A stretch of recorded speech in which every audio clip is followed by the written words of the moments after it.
dari kelompok 2. Di sini saya akan menjelaskan tentang pengertian dan juga dasar hukum dari jasa transportasi berbasis aplikasi. Sebagaimana kita ketahui bahwasannya transportasi adalah perpindahan manusia atau barang dari suatu tempat ke tempat lainnya yang digerakkan oleh manusia. Nah, memasuki abad ke-20 seiring berkembangnya teknologi dan juga industri, transportasi juga mengalami perubahan, yaitu dengan adanya transportasi online atau transportasi berbasis aplikasi. Poin pertama, kita masuk dalam pengertian. Nah, di mana jasa transportasi berbasis aplikasi ini juga disebut dengan ride sharing, yang munculnya di Indonesia itu sekitar awal tahun 2014, yang ditandai oleh aplikasi Uber yang seperti Uber Taxi, terus juga disusul dengan adanya Gojek, Grab, dan juga aplikasi yang lain. Dan poin selanjutnya kita akan membahas tentang manfaat atau kelebihan dari jasa transportasi berbasis aplikasi. Nah, yang pertama adalah praktis. Nah, yang dimaksud dengan praktis ini adalah mudah digunakan. Jadi pengguna jasa transportasi ini hanya membutuhkan sebuah smartphone dan juga aplikasi, mengunduh aplikasinya dan juga mengoperasikan aplikasi tersebut untuk memesan layanan jasa transportasi. Nah, untuk kelebihan kedua adalah transparan, di mana pengguna jasa transportasi berbasis aplikasi ini dapat mengetahui informasi jasa tersebut secara detail, seperti nama driver, nomor kendaraan, lisensi drivernya, terus posisi kendaraan yang akan digunakan, kayak gitu. Nah, untuk kelebihan ketiga adalah lebih terpercaya. Nah, maksudnya lebih terpercaya adalah pemudi atau driver telah terdaftar di perusahaan jasa transportasi dan telah memiliki perlengkapan berkendara yang tentunya sesuai dengan standar nasional Indonesia. Dan kelebihan keempat adalah adanya asuransi kecelakaan bagi pengguna dan pengemudi, yang mana ini telah dilaksanakan oleh salah satu perusahaan jasa transportasi seperti Gojek yang telah bekerja sama dengan perusahaan asuransi Allianz. Poin selanjutnya kita akan membahas tentang sumber hukum, di mana sumber hukum jasa transportasi berbasis aplikasi ini yang pertama adalah Peraturan Menteri Perhubungan Nomor 32 Tahun 2016 tentang penyelenggaraan angkutan orang dengan kendaraan bermotor umum tidak dalam trayek seperti taksi, angkutan sewa, charter, pariwisata, dan termasuk di dalamnya layanan taksi online. Nah, di peraturan menteri ini, khususnya di pasal 2 huruf C disebutkan bahwa ruang lingkup pengaturan peraturan ini adalah penyelenggara angkutan umum dengan aplikasi berbasis teknologi dan informasi, seperti itu. Juga di peraturan ini disebutkan jenis-jenis pelayanan angkutan orang kendaraan jenis-jenis pelayanan angkutan orang dengan kendaraan umum tidak dalam trayek. Nah, untuk sumber hukum kedua yaitu adalah Peraturan Menteri Perhubungan Nomor 12 Tahun 2019 tentang perlindungan keselamatan pengguna sepeda motor yang digunakan untuk kepentingan masyarakat. Nah, dalam Peraturan Menteri Perhubungan ini diatur untuk memberikan perlindungan keselamatan bagi pengguna sepeda motor yang digunakan untuk kepentingan masyarakat, baik berbasis aplikasi maupun tidak berbasis aplikasi. Seperti itu. Dan juga diatur dengan jenis dan kriteria kendaraan bermotor, mulai dari syarat-syarat yang harus dipatuhi oleh driver dan juga fasilitas yang akan diterima oleh pengguna jasa transportasi, seperti itu. Nah, terus di dalam peraturan ini juga diatur tentang formula penghitungan biasa jasa transportasi. Dan untuk sumber hukum yang ketiga adalah Undang-Undang ITE, Undang-Undang Informasi dan Transaksi Elektronik, yang mana jasa transportasi ini menggunakan aplikasi dalam pelaksanaannya. Nah, khususnya dalam pasal 15 dan juga 16 Undang-Undang ITE yang membahas tentang tanggung jawab dan juga syarat yang harus dipatuhi oleh perusahaan penyedia jasa transportasi berbasis aplikasi. Mungkin cukup pembahasan pertama tentang pengertian dan juga dasar hukum, yang akan dilanjutkan dengan pengertian asas-asas jasa transportasi darat berbasis aplikasi.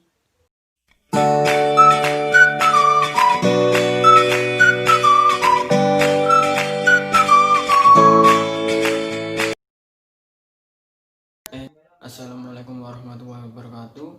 My name is Alif Satya Mardika. My ID number is 18220098. Today I will deliver my material. About the principle of law transportation land based on application. As we know, the principle in transportation law is divided by two. The first is a public principle and the second is a private principle, and today we will discuss about it. In our era, the developing of tech is very fast, so inevitable we must have adaptation about the develop of the technology, and including the land transportation. Before the development of technology, the land transportation, conventional land transportation, moved to land transportation based on application. We will discuss it today.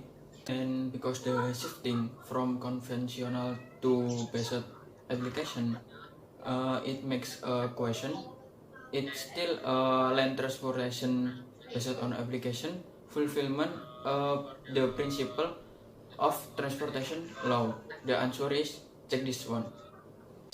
And the first material I will present is about public principle. As we know, public principle have 7 points.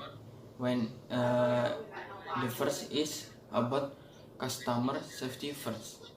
In this principle reflected from regulation of customer protection, Article 4, which is the customer can choose the comfort, quality, and the safe when they use or make goods or services. And another regulation who support the first regulation, which is a regulation of customer protection, Article 4. Another regulation is ministerial regulation number 12 2019 about customer protection who use motorcycle for people benefit. In this regulation have a classification about the driver, about the transportation, which is they have a classification by the ministerial must be fulfilled. And the newest regulation is number 11 2020 about in our condition against the COVID-19. The another regulation must be fulfilled by the land transportation based on application, like the must wear a mask, and for the example is motorcycle must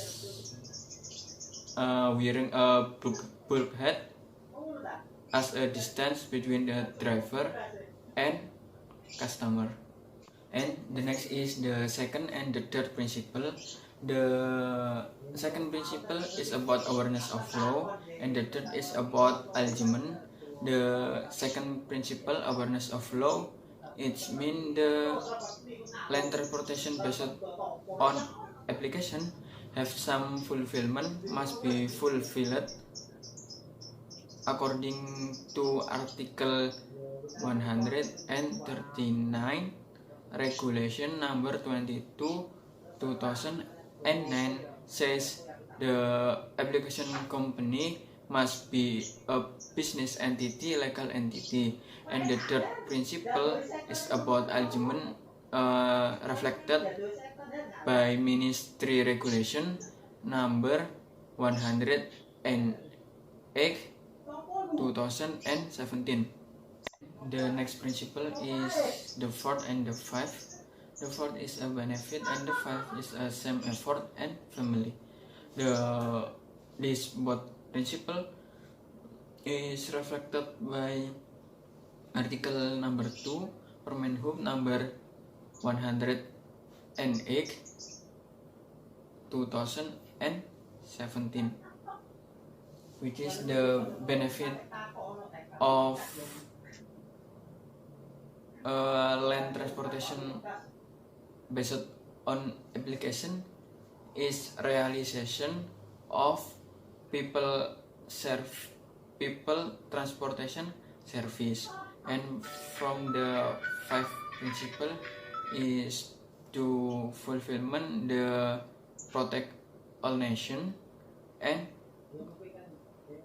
make intelligence of nation. And the next is the sixth principle and the last principle. The sixth principle is a fair and equitably, and the seventh is equilibrium. This fourth principle is reflected by a decision of Minister of Transportation number 348 2019. From the sixth principle is fair and equitably. In this regulation, the Minister of Transportation divide the payment is different by the zone or regional, which is the regional have a three. The first regional is Java and Sumatra, exclude Jabodetabek, and the second zona is Jabodetabek, and the third zone is Borneo, Sulawesi, Maluku, and Papua. And for the last principle from public principle is equilibrium, reflected in this decision of Minister of Transportation, because in this decision determine upon the minimal payment and the maximal payment, and the effect of determine of minimal payment is a gap between land transportation based on application with conventional land transportation is not too far different, and for the max payment have the same effect, because when the land transportation based on application in a rush hour, they will have a higher payment. It's not equilibrium like conventional land transportation. And the next, after we deliver the public principle, next is we will deliver about private principle. In this private principle have 6 points. The first point is profit document. This is reflected by article number 186 regulation of LLAJ says the land transportation based on application is conducting the transport. After we discuss about the first principle, which is a public principle, the next is we discuss about private principle. In this private principle have 6 points.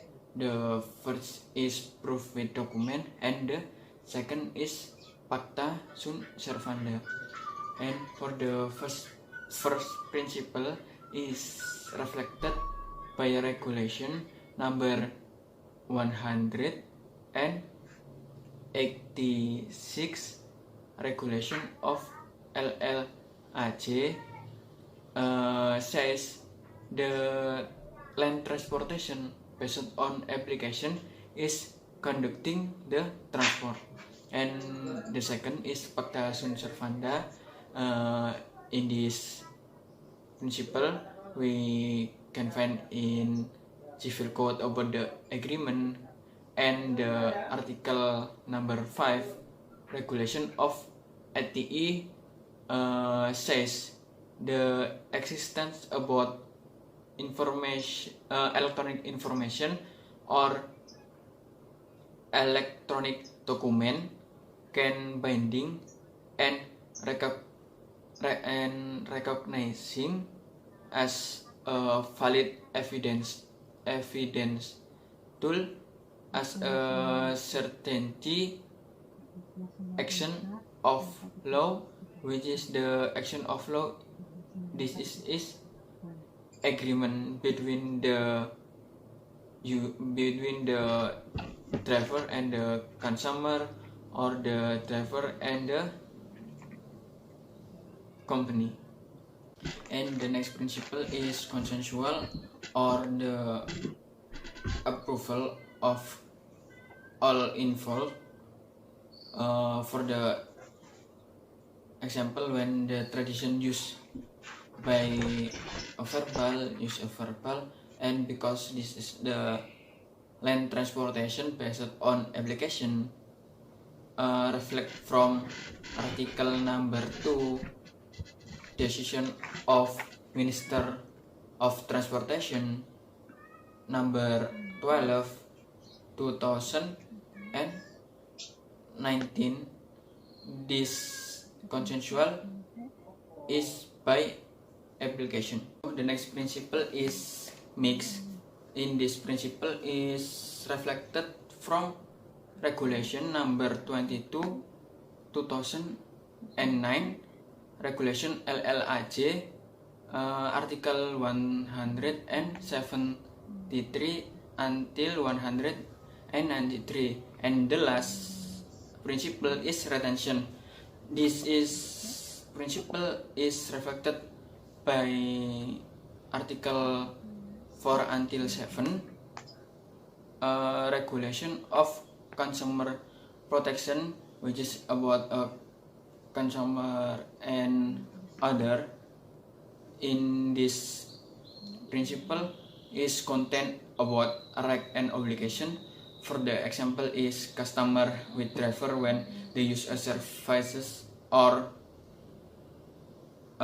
send goods, and the driver with the company when they don't do the right the obligation, so the company can suspend the driver. And that's all for me. Sorry for my mistake. Thank you for the attention. Assalamualaikum warahmatullahi wabarakatuh.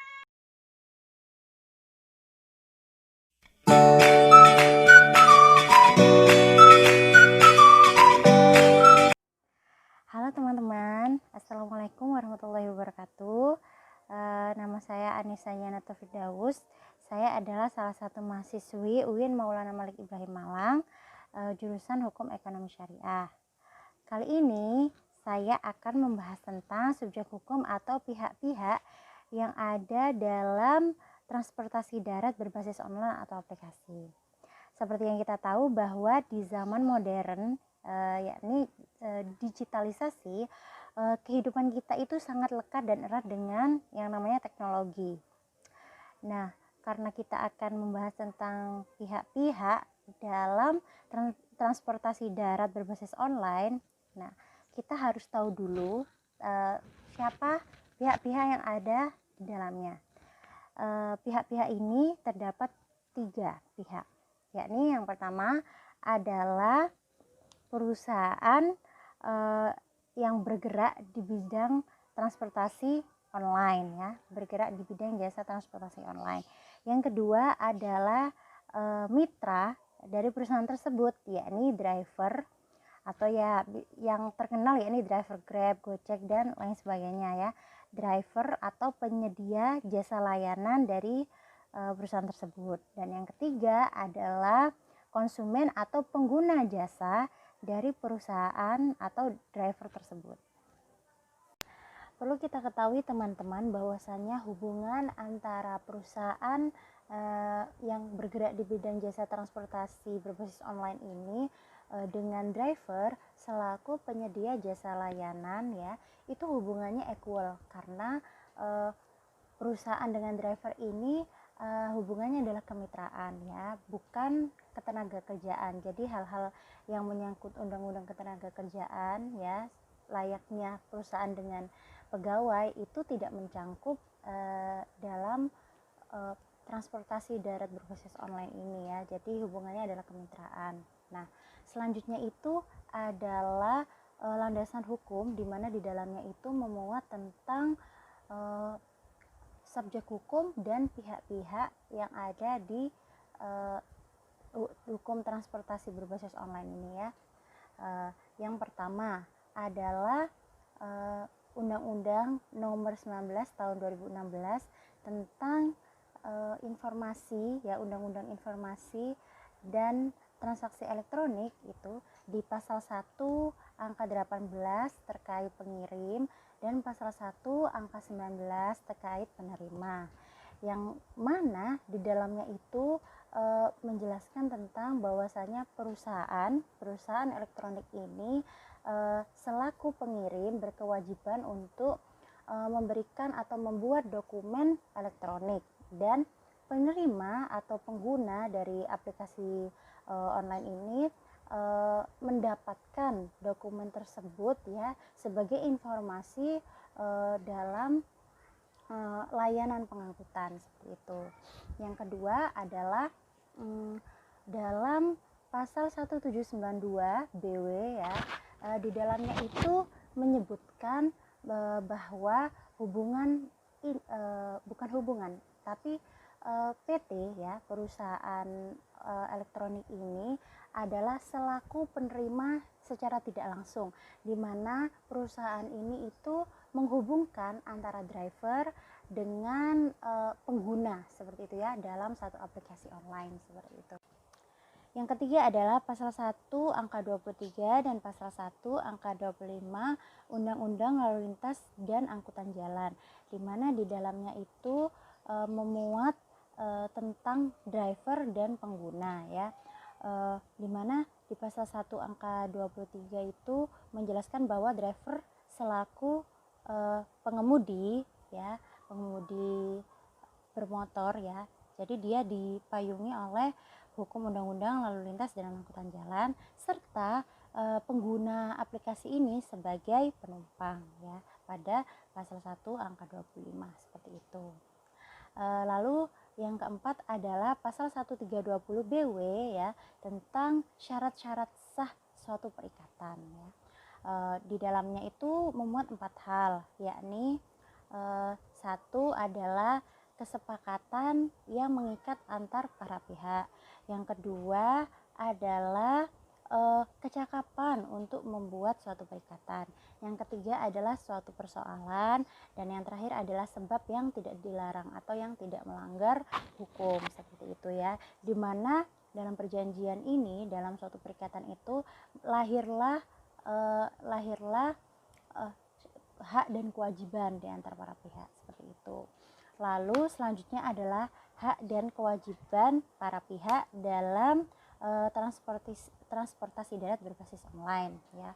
Yang pertama adalah perusahaan. Nah, perusahaan itu untuk kewajibannya dipayungi oleh undang-undang dan peraturan pemerintah. Nah, yang pertama adalah undang-undang pasal 15 UU ITE atau Undang-Undang Informasi dan Transaksi Elektronik ya. Di mana di dalamnya itu memuat tentang kewajiban suatu perusahaan yang berbasis online seperti itu. Untuk isinya saya akan tampilkan dalam slide ya sebagai berikut.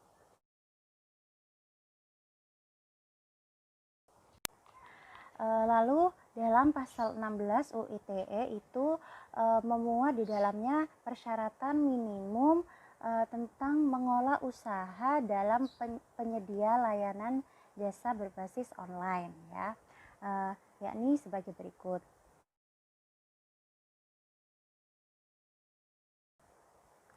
Selanjutnya yakni tentang hal-hal yang tidak diatur dalam undang-undang.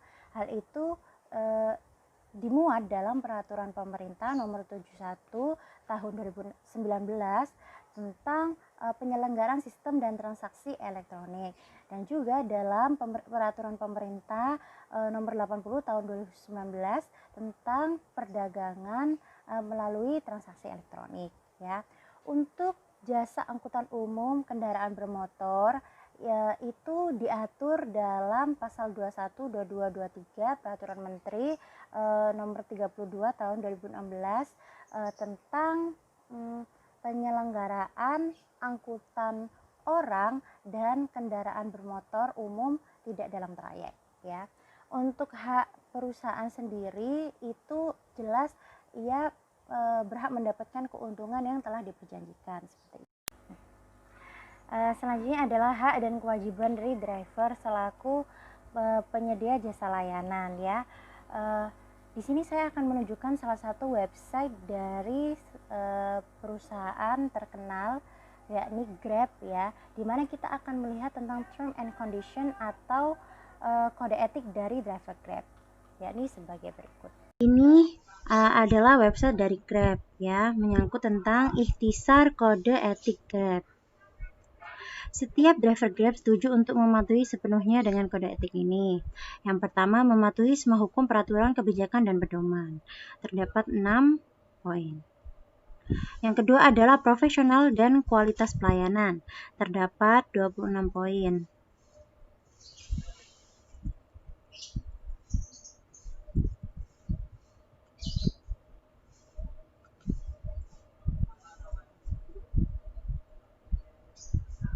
Yang ketiga adalah prosedur gawat darurat.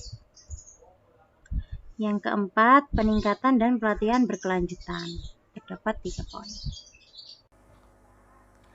Untuk hak dari driver ya, ini sama seperti perusahaan, ia berhak mendapatkan keuntungan sesuai dengan perjanjian ya, yang telah diperjanjikan seperti itu. Untuk pengguna sama halnya seperti driver tadi, di dalam website tersebut juga terdapat syarat-syarat dan ketentuan sebagai pengguna dari aplikasi online ya, yakni sebagai berikut. Di sini terdapat ketentuan penggunaan Grab Kiosk, syarat dan ketentuan pengguna. Pengguna adalah perorangan yang cakap untuk melakukan perbuatan hukum sesuai peraturan perundang-undangan yang berlaku dan menggunakan, mengunduh, dan melakukan instalasi atau menggunakan software dalam bentuk apapun yang disediakan oleh Grab Kiosk.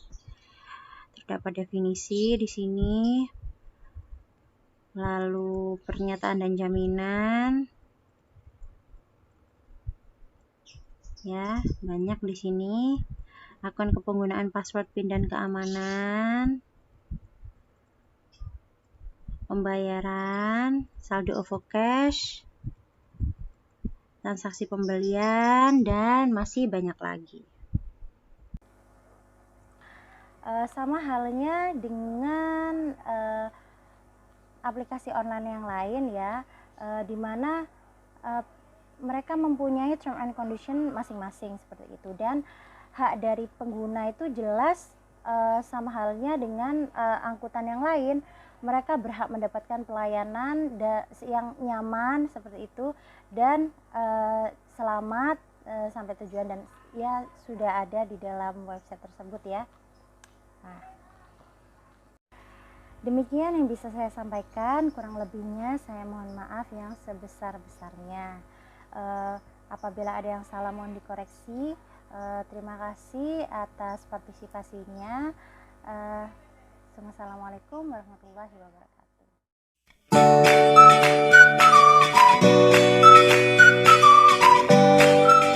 Assalamualaikum warahmatullahi wabarakatuh.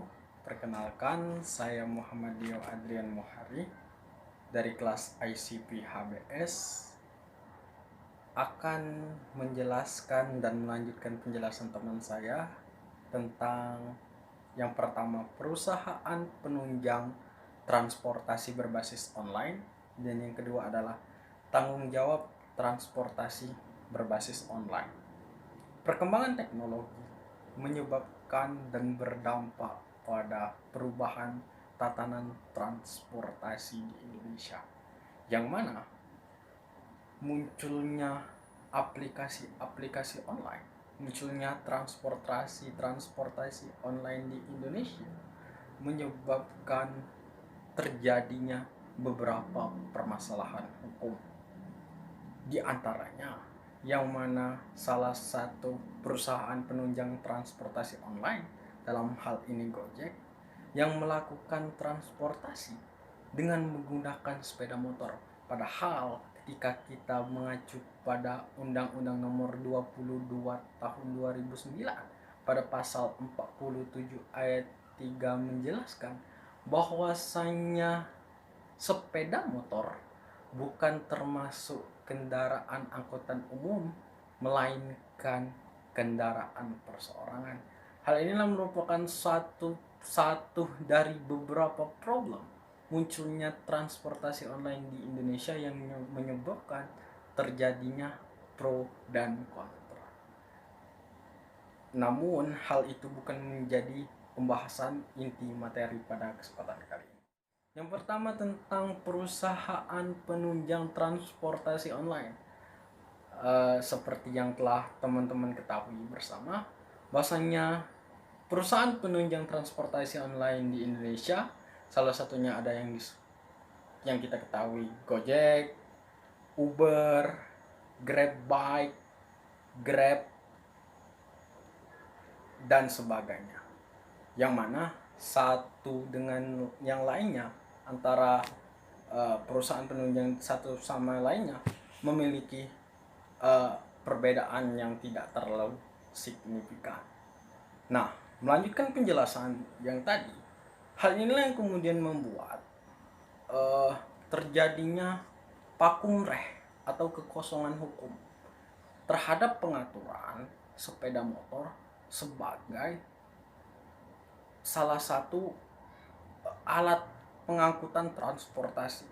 Memang sepeda motor termasuk dalam kendaraan bermotor, akan tetapi golongan sepeda motor termasuk dalam kendaraan perseorangan, bukan angkutan umum. Maka dari itulah pertanggungjawaban terhadap sepeda motor dan transportasi online lainnya harus diatur secara eksplisit di dalam salah satu regulasi di Indonesia. Untuk menjawab hal tersebut, peraturan Menteri Perhubungan di dalam Peraturan Menteri Perhubungan Nomor 12 Tahun 2019 tentang perlindungan keselamatan penggunaan sepeda motor yang digunakan untuk kepentingan masyarakat. Dalam peraturan tersebut dijelaskan 5 kewajiban yang harus dipenuhi. Yang pertama, keselamatan; yang kedua, keamanan; yang ketiga, kenyamanan; yang keempat, keterjangkauan; dan yang terakhir adalah keteraturan. Dengan beberapa syarat mengenai keselamatan, yang mana pengemudi harus menggunakan SIM, menggunakan celana panjang, menggunakan jaket yang berwarna saat malam hari. Dan untuk lebih jelasnya teman-teman bisa lihat di Peraturan Menteri Perhubungan nomor 12 tahun 2019. Selanjutnya mengenai perlindungan masyarakat, yang mana pada pasal 16 Permen Hub nomor 12 tahun 2019, masyarakat harus mendapatkan keselamatan dan keamanan. Yang kedua, kenyamanan. Yang ketiga, kepastian mendapatkan layanan. Yang keempat, layanan pengaduan dan penyelesaian permasalahan penumpang. Yang kelima, kepastian biaya jasa sesuai dengan kesepakatan atau tertera dalam aplikasi. Artinya di dalam aplikasi-aplikasi tersebut telah jelas secara ekspresis perbis bahwasannya kepastian biaya jasa yang didapatkan aplikasi berupa apa. Seperti halnya di dalam Gojek. Dalam Gojek sendiri mengenai biaya asuransi itu apabila terjadi kematian, Gojek menyumbangkan sebanyak 10 juta dengan ketentuan 10 juta dan 5 juta biaya rumah sakit. Inilah yang merupakan salah satu bentuk pertanggungjawaban dari transportasi berbasis online.